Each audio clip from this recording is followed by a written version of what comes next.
तो दोस्तों बात करेंगे इस वीडियो में मेटल सेक्टर से रिलेटेड दो ज़बरदस्त स्टॉक्स को कवर करेंगे, जिसमें पहले नंबर पर कवर करूंगी आपके साथ हिंडाल्को के स्टॉक को और दूसरे नंबर पर कवर करूंगी आपके साथ ज़बरदस्त कोयल इंडिया के स्टॉक को। दोस्तों दोनों ही स्टॉक्स मैंने कई बार आपके साथ डिस्कस किए हैं, लेकिन एज अराउंड मार्केट लगातार गिरते ही जा रहा है। तो अब आगे के लिए क्या आउटलुक हमें अपने माइंड में लेकर के चलना चाहिए, क्या स्ट्रेटेजी रहने वाली है, तो दोस्तों सारी चीज़ें डिस्कस कर लेंगे इस वीडियो में। वीडियो बहुत ज़्यादा इन्फॉर्मेटिव हो सकता है, बिना स्किप किए एंड तक देख लीजिएगा। अगर आप दोनों में से किसी भी एक स्टॉक में स्टक है तो कौन से लेवल्स एंड टारगेट्स आपके लिए इंपॉर्टेंट होने वाले हैं, और अगर आप फ्रेश एंट्री प्लान कर रहे हैं तो कौन से लेवल्स को आपको फोकस करके चलना चाहिए। तो दोस्तों सबसे पहले शुरुआत कर लेते हैं हिंडाल्को के स्टॉक के साथ। यहाँ पर दोस्तों आप देख सकते हैं लास्ट ट्रेडिंग सेशन में ये स्टॉक लगभग 2% की गिरावट दिखाते हुए 677 रुपये के आसपास क्लोजिंग देता हुआ नजर आया। लगभग 13 रुपये गिर करके बंद हुआ। दोस्तों यहाँ पर अगर सारी चीज़ें शेयर करूँ तो यहाँ से एज एक्सपेक्टेड बहुत बड़े टारगेट्स तो हमें देखने के लिए नहीं मिल रहे हैं। वो चीज़ें हैं जो प्राइस वाइज देखने के लिए मिल रही है। लेकिन अगर मैं आपके साथ डिस्कस करूं इसके वैल्यूएशंस, तो वैल्यूएशंस कहते हैं कि आप स्टॉक को डेफिनेटली बाय करके चलिए। यहाँ से बहुत बड़े टारगेट्स नहीं, सिर्फ 750 रुपये तक के टारगेट्स आपको डेफिनेटली देखने के लिए मिल सकते हैं। दोस्तों काफ़ी डाउन रहने के बाद 580 के आसपास जब ये स्टॉक ट्रेड कर रहा था, तब भी हमने आपको बाइंग करने के लिए सलाह दी थी और टारगेट दिए थे 650 रुपये तक के। अब मैं आपको कहूँ तो 650 जो रुपीज़ का टारगेट है वो एक सपोर्ट जोन की तरीके से काम कर रहा है। 650 के नीचे अगर किसी भी कारण से फिसलता है तो ये स्टॉक 600 रुपये तक भी आ सकता है। उसके नीचे ये स्टॉक किसी भी कीमत पर नहीं फिसलेगा, इसलिए आप डेफिनेटली इस स्टॉक को अपनी रडार पर रखकर चल सकते हैं।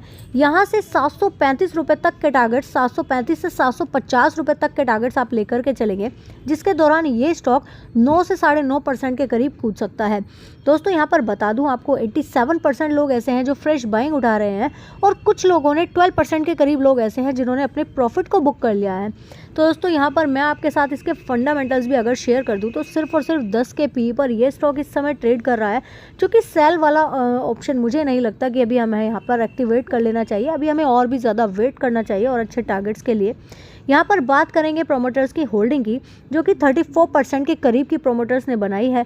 और अगर बात करें एफआईआईज़ की, तो यहाँ पर 28% अभी इस एफआईआईज़ ने भरोसा दिखाया है, जो काफ़ी ज़्यादा अट्रैक्ट करता है हमें स्टॉक की तरफ।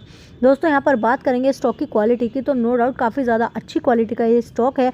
और सबसे बड़ी बात यह है कि 1 साल पहले अगर ये स्टॉक खरीदकर आपने अपने पोर्टफोलियो का हिस्सा बनाया है, तो अभी आप 33% के अच्छे गेंस इसमें ले रहे हैं।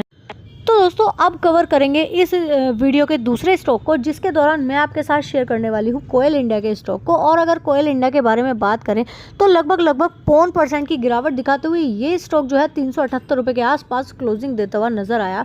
दोस्तों यहाँ पर चीज़ें काफ़ी ज़्यादा अट्रैक्टिव लग रही हैं आपको। अगर मैं इस स्टॉक के फंडामेंटल्स के बारे में बताऊँ तो ये स्टॉक आपको सिर्फ और सिर्फ 6.77 के पी रेशो पर मिल रहा है।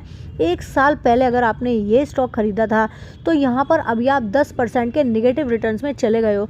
दोस्तों यहाँ पर बताऊँ, अगर 6 के पी पर ये स्टॉक मिल रहा है तो यहाँ पर खोने के लिए आप खुद ही सोच सकते हैं क्या है। 350 रुपये पर यहाँ पर एक स्ट्रॉन्ग सपोर्ट स्टॉक ने बनाया हुआ है।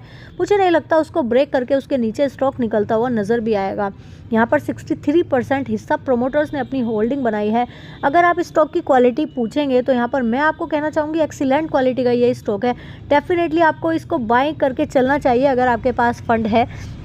अगर फंड नहीं है और पहले से किसी ऊपर के लेवल से आप स्टक हो चुके हैं, तो यहाँ से मेरे लगभग 30% तक के टारगेट्स हैं, जिसके दौरान ये स्टॉक मुझे 490 से 495 रुपये तक डेफिनेटली मैं इसमें मानकर चल रही हूँ कि मुझे मिल सकते हैं। 1 साल का व्यू अपने माइंड में लेकर के चलेंगे।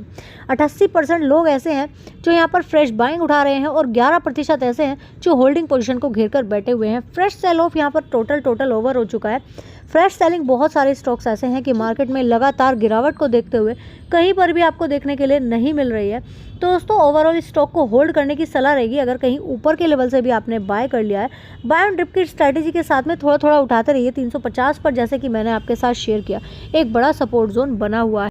360 के नीचे स्टॉक नहीं फिसल रहा है दोस्तों, एक रेंज बाउंड होकर के ही कामकाज कर रहा है। 400 रुपये से 360 के बीच में इसने अपनी एक रेंज बना ली है, उसी के बीच में अप एंड डाउन्स लगा रहा है दोस्तों। तो आप देख सकते हैं आपको अब अपने व्यू के अकॉर्डिंग क्या करना चाहिए। बाकी जो चीज़ें मुझे नज़र आ रही थी वो मैंने आपके साथ शेयर कर ली हैं। तो दोस्तों उम्मीद करती हूँ जो भी चीज़ें हमने इस वीडियो में डिस्कस की हैं वो आपको अच्छी तरीके से क्लियर हो गई होंगी। फिर भी अगर आपकी कोई क्वेरी है तो कमेंट बॉक्स में निसंकोच होकर कमेंट कीजिए और आप हमसे पूछ सकते हैं। दोस्तों अगर आपको वीडियो इन्फॉर्मेटिव लगी है तो लाइक किए बिना मत जाइएगा और शेयर ज़रूर कर देना अपने सभी फैमिली और फ्रेंड्स के साथ। इसी तरह के वैल्यूएबल स्टॉक्स के बारे में डेली बेसिस पर जानने के लिए चैनल को जल्दी से कीजिए सब्सक्राइब। Thanks for watching.